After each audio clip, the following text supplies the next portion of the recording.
প্রাণনাশের হুমকির বিষয়ে প্রধানমন্ত্রীকে জানালেন ব্যারিস্টার সুমন। প্রধানমন্ত্রী কি পারবে ব্যারিস্টার সুমনকে প্রাণে বাঁচাতে? চলুন দেখি আসি কি প্রতিক্রিয়া জানালেন প্রধানমন্ত্রী। বাংলাদেশের ভালো করতে চাইলে আপনি হয় মরবেন নাইলে বেজ্জত হবেন। আপনি কোনটা? আমার মনে হয় কোন একটা আমার হওয়ার সময় কাছাকাছি। অনেকেই আমাকে থ্রেটের কথা বলেছেন, এগুলো আমি আমলে নিইনি। এইবার প্রথম আমাকে আমার থানার ওসি সাহেব জানিয়েছেন যে তাকে কেউ জানিয়েছে, অজ্ঞাতনামা একজন ব্যক্তি, যে উনাকে বলেন যে একটা থ্রেট আছে 4-5 জনের একটা কিলার গ্রুপ, এরা কন্ট্রাক্ট কিলার, কন্ট্রাক্ট করে আসছে এবং উপরে কিছু লোকজন আছে যাদেরকে তারা যারা তাদেরকে হায়ার করছে। তো আমার দুঃখের বিষয়টা কোথায় জানেন? দুঃখের বিষয়টা হচ্ছে গিয়ে যে ওসি সাহেব পাইছেন কিন্তু খবরটা 2 দিন আগে। ওনার তো তৎক্ষণাৎ এসপি সাহেবকে জানাইয়া বা এসপি সাহেবের দ্রুত ব্যবস্থা নেওয়ার দরকার ছিল, ডিআইজি সাহেব। বরং আমি আইসা জিডি করার লাগলো কেন? একমাত্র আইজিপি মহোদয়ের সাথে কথা বলার পর উনি কিন্তু আমার মতোই চিন্তা করছেন যে আপনার জিডি করারই তো প্রয়োজন, এটা পুলিশই ব্যবস্থা নেওয়ার কথা। তো আমাদের এলাকায় জানেন শায়েমেস কিবরিয়া মারা গেছেন গ্রেনেড হামলায়। তারপর আমাদের বঙ্গবন্ধুরা আমরা বাঁচাইতে পারিনি। তাই এখন আমার বিষয়টা এরকম হয়ে গেছে যে মনে হয় যে একটা অপমৃত্যু একটা রেকর্ড করার জন্য বসে আছেন। আমি আন্তর্জাতিক অপরাধ ট্রাইব্যুনালের প্রসিকিউটর ছিলাম, আমি এখন মেম্বার অফ পার্লামেন্ট। সব কিছু বিবেচনায় আমার যে সিকিউরিটির যে অবস্থা, এই সিকিউরিটিতে আসলে যারা সিকিউরিটি দেন তারা যে কী চাচ্ছেন আমি এটা বুঝে উঠতে পারছি।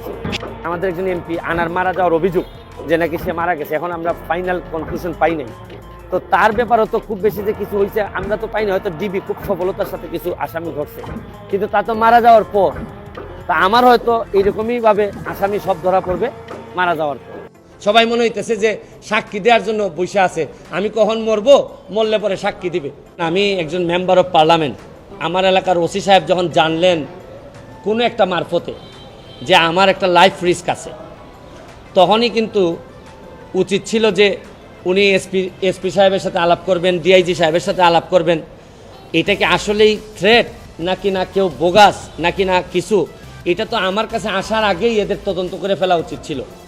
মানে আমাকে জিডি করতে হলো কেন? প্রশ্নটা হচ্ছে গিয়ে যে আমার থ্রেটটা তো আমি জানি না, জানছে প্রথমে ওসি সাহেব, ওসি সাহেবের পরে এটা এসপি ডিআইজি ওনাদের কাছে যাবে।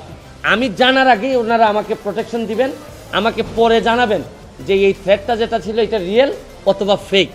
ওনারা আমাকে বলছেন, ওসি সাহেবের যতটুকু ব্রেইনে ধরছে উনি ধরছেন, আমাকে বলছেন, আমাকে জিডি করতে হয়েছে।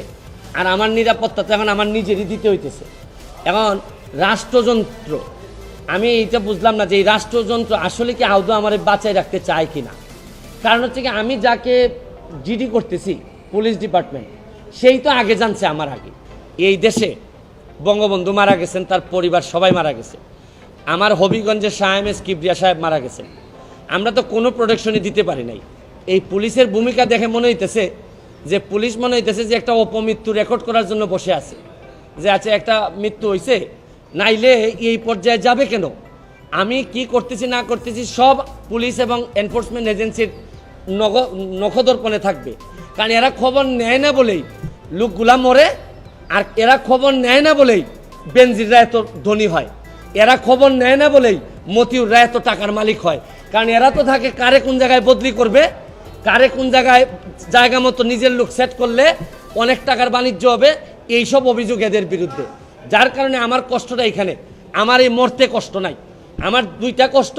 একটা হচ্ছে মরে গেলে আমার এলাকার মানুষের কি হবে, এইটা আমাকে কষ্ট দেয়। আরেকটা হচ্ছে গিয়ে যে এই দেশটা এমনভাবে মরার জন্য ক্ষেত্র তৈরি করা হয়েছে যে আপনি দেখেন, আজকে আমার সকালবেলা আমার মেয়ে আমাকে বলে কি জানেন, কোন দেশে আছি। আমার মেয়ে আমারে বলে তোমাকে নাকি থ্রেট দিছে কে, সে আমেরিকাতে থাকে, বাচ্চা মাত্র বয়স 11।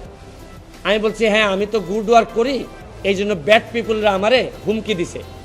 সে আমারে বলে there must be a line between good work and stupidity. মানে আমার মেয়ে মনে করে আমি যে গুড ওয়ার্ক করি, আমি যে অন্যায়ের বিরুদ্ধে প্রতিবাদ করি, এগুলো হচ্ছে গিয়ে স্টুপিডিটি। কারণ আমি আর কি জবাব দিব তারে, কারণ সে তো তার মাথার মধ্যে এইগুলাই আছে যে বাংলাদেশে যারা ভালো কাজ করে, অন্যায়ের প্রতিবাদ করে, এরা স্টুপিড। কিন্তু আমার মেয়ে অল্প বয়সী মেয়ে, আমি তো বুঝাইতে পারি না যে আমার জন্ম এই দেশে, এই দেশের মানুষের কল্যাণে আমি কাজ করতে চাই।